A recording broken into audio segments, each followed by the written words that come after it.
Hi guys, welcome back to my channel. Today I'm going to show you the heroes update, how to get Kaptain Kompany in FC Mobile. Before we start, I made this video for beginner new into this game, still confused, so I can challenge the event, how you can complete the quest, so I can get ton of reward from this game.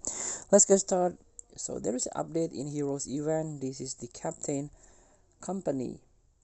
Vincent Kompany, a legendary player from Belgium, former player Manchester City. So this is the last chapter, Kaptain Kompany. So Kompany understood the game and overpowered his opponents, able to expertly organize his defense with his elite football IQ, and become a one-man brick wall with the match on the line. You can tap it for the details. He got only 3 threat, dive into tackle, KO, flick up jog with 84 pace, and unfortunately with low shooting, passing, dribbling, but he got 99 defending and 97 physical. So you can get this Vincent Kompany by playing this a captain's log.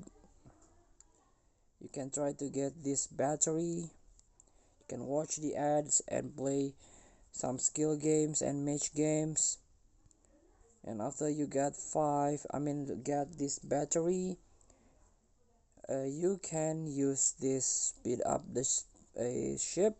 You need 30 battery, and then you can claim one of the 3 final reward to when the ship accelerates to 88 miles per hour. This one, so you can claim Vincent Kompany by play the speed up the ship, and also you can claim reward from mission tracker here. So challenge yourself, claim Kaptain Kompany or aka Vincent Kompany. Thank you for watching. Forget to comment, like, and subscribe, and so click this button below. See you in the next video.